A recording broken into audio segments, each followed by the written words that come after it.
दोस्तों, आज की वीडियो में आपसे मैं बात कर रहा हूँ सीतोपलादी चूर्ण के बारे में। यह मेडिसिन आयुर्वेद में खांसी की समस्या को दूर करने के लिए बहुत अच्छी मेडिसिन के तौर पर जानी जाती है।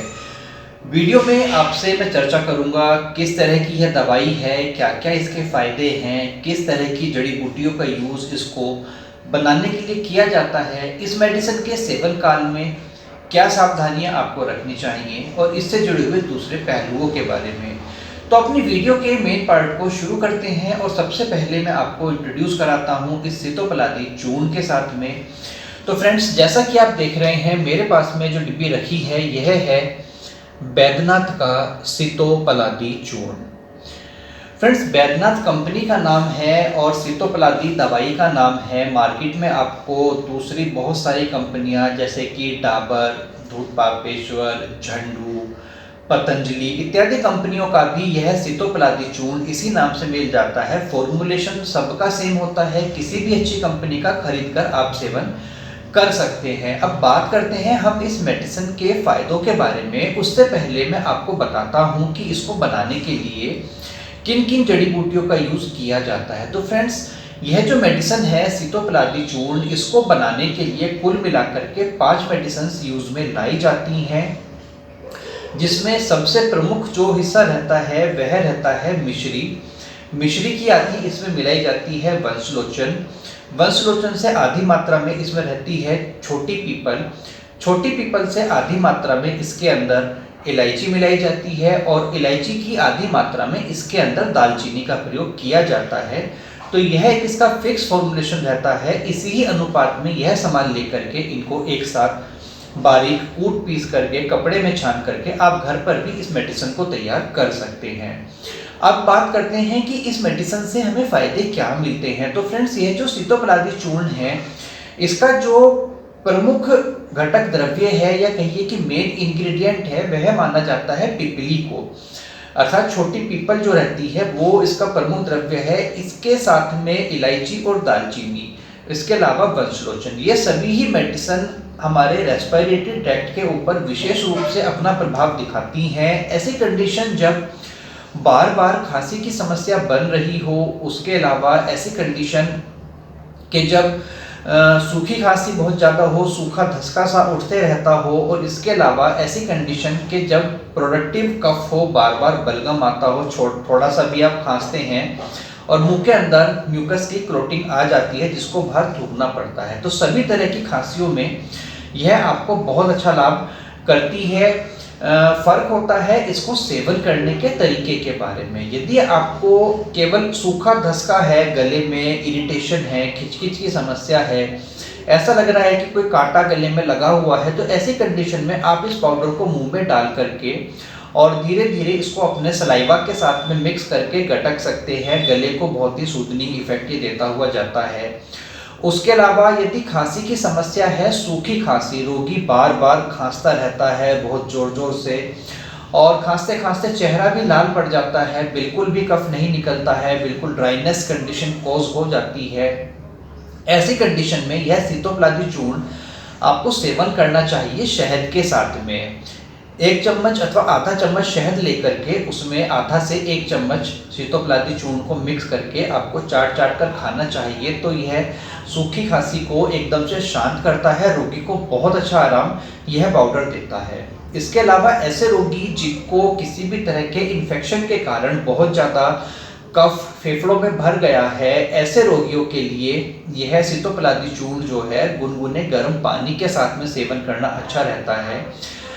गर्म पानी आप लीजिए, उसके अंदर यह चूर्ण घोल लीजिए, उसको आप पी लीजिए, अथवा यह चूर्ण सेवन करने के बाद में आप ऊपर से गर्म पानी को घूट घूट करके पी सकते हैं। तो यह बलगम को काटती है और अच्छे तरीके से सफाई करती है। जितना भी चेस्ट में हैवीनेस आपको फील हो रही है, बलगम निकलने के कारण उसमें आपको आराम मिलने लगता है।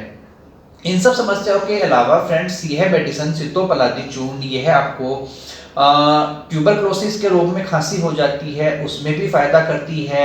जनरल वीकनेस, किसी भी तरह के बुखार के बाद में खांसी हो जाने की समस्या में भी आपको फायदा करती है। कुल मिलाकर के किसी भी तरह की खांसी हो, बच्चे की खांसी हो, वृद्धों की खांसी हो, स्मोकिंग कफ हो, प्रेग्नेंट लेडी को खांसी हो, सभी के लिए यह मेडिसिन काफ़ी गुणकारी रहती है, सेफ रहती है सितोपलादी चूर्ण। बात करते हैं इस मेडिसिन की डोजिंग के बारे में। तो फ्रेंड्स, यह जो मेडिसिन है छोटे बच्चों को, यदि बच्चों की आयु 6 महीने से कम है तो उनको सेवन ना कराएं या अपने डॉक्टर से परामर्श करके उचित मात्रा उनके लिए आप निर्धारित कर सकते हैं, अथवा 1-2 चुटकी की मात्रा में शहद के साथ मिक्स करके आप जीभ पर चटा सकते हैं।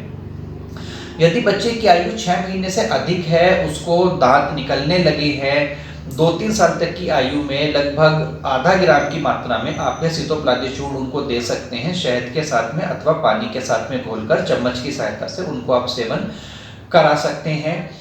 बच्चों की आयु यदि बड़ी है, 10-11 साल तक की आयु में 3 ग्राम की मात्रा में आप इसको दे सकते हैं, और 12 से 18 साल तक की आयु के बच्चों को 3 ग्राम की मात्रा से 6-7 ग्राम की मात्रा तक, अर्थात आधा चम्मच से लेकर के 1 चम्मच की मात्रा तक में इसका सेवन आप करा सकते हैं एक समय में। यही मात्रा प्रेग्नेंट लेडीज और नॉर्मल अडल्ट इंसान के लिए भी रहती है। बात करें कि दिन में कितनी बार इसको सेवन करना होता है, तो फ्रेंड्स बहुत ही सेफ मेडिसिन यह मानी जाती है। इसको दिन भर में 3 बार, 4 बार, 5 बार तक भी सेवन कर सकते हैं। जितना स्ट्रॉन्ग आपकी बीमारी के सिम्टम है उसके अकॉर्डिंग आप इसको उतनी ही बार सेवन कर सकते हैं। अब बात करते हैं कि इस मेडिसिन के सेवन काल में सावधानियों के बारे में। तो फ्रेंड्स, जैसा कि मैंने आपको बताया कि इस मेडिसिन का एक बहुत बड़ा पार्ट, लगभग 60% तक इसके अंदर मिलाई जाती है शुगर, देसी खांड का चूरा अथवा जो बूरा होती है वो मिलाई जाती है। तो ऐसी कंडीशन में यह डायबिटीज़ के रोगियों के लिए रिकमेंडेड नहीं रहता है। डायबिटीज़ के रोगी इस चूर्ण को सेवन ना करें। दूसरी बात आप यह ध्यान रखनी होती है कि चूंकि इसके अंदर वंशलोचन बहुत अच्छी मात्रा में मिलाया जाता है और वंशलोचन पिस जाने के बाद में बहुत फाइन पाउडर हो जाता है और हवा में उड़ने लगता है, हल्का सा भी डिब्बी को हिलाते हैं तो वो हिलने लगता है। तो ऐसी कंडीशन में जब आप इसको मुंह में डायरेक्ट डालते हैं तो यह थोड़ा सा हलक में लग जाता है, जिसके कारण अचानक से धसका आ जाता है। तो इसको मुंह में डालने से पहले आपको सावधान रहना चाहिए, अथवा इसको आप किसी चीज़ के साथ में गीला करके तब सेवन कीजिए। तो यह तो नहीं फ्रेंड्स इसकी सावधानी और डोजिंग के बारे में बात। अब थोड़ा सा मैं आपको यह पाउडर खोलकर दिखा देता हूँ कि किस तरह का आपको दिखाई देता है। तो फ्रेंड्स, बिल्कुल बहुत लाइट क्रीम कलर का यह पाउडर रहता है और बहुत बारीक पिसा हुआ यह पाउडर रहता है। कुछ इस तरह का आपको यह देखने में नज़र आता है, हल्का मटमैले रंग का पाउडर रहता है। स्वाद की बात करें तो स्वाद इसका मीठा होता है, हर कोई बहुत आसानी के साथ में इसको खा लेता है। इसको सेवन करने में किसी भी तरह की दिक्कत नहीं आती है। बात करें प्राइसिंग की तो फ्रेंड्स, जैसा कि मैंने बताया कि मेरे पास तो फिलहाल ये वैद्यनाथ कंपनी का है, 60 ग्राम की पैकिंग में है और 130 रुपये इसके ऊपर इसका प्राइस लिखा गया है। मार्केट में अलग अलग कंपनीज का अलग अलग पैकिंग में आपको उपलब्ध होता है। किसी भी अच्छी कंपनी का लेकर के आप सेवन कर सकते हैं। यदि आपको नहीं मिल रहा है तो आप ऑनलाइन भी इसको परचेज कर सकते हैं। ऑनलाइन परचेज करने का लिंक मैंने वीडियो के डिस्क्रिप्शन में डाल दिया है। तो फ्रेंड्स, फिलहाल के लिए इस वीडियो में इतना ही। सितोपलादी चूर्ण के बारे में यह जानकारी आपको अच्छी लगी हो तो प्लीज़ आप वीडियो पर एक लाइक जरूर कीजिएगा। सबसे लास्ट में आपसे मैं रिक्वेस्ट करना चाहूँगा कि हमारा यह चैनल प्रकाशित आयुर्वेद मेरठ, इसको आप सब्सक्राइब कर लीजिए। साथ में लगा घंटी का बटन दबा करके नोटिफिकेशन ऑल पर आप क्लिक कर लीजिए, जिससे कि हमारी आने वाली वीडियोस के नोटिफिकेशन आपके पास में लगातार पहुंचते रह सकें।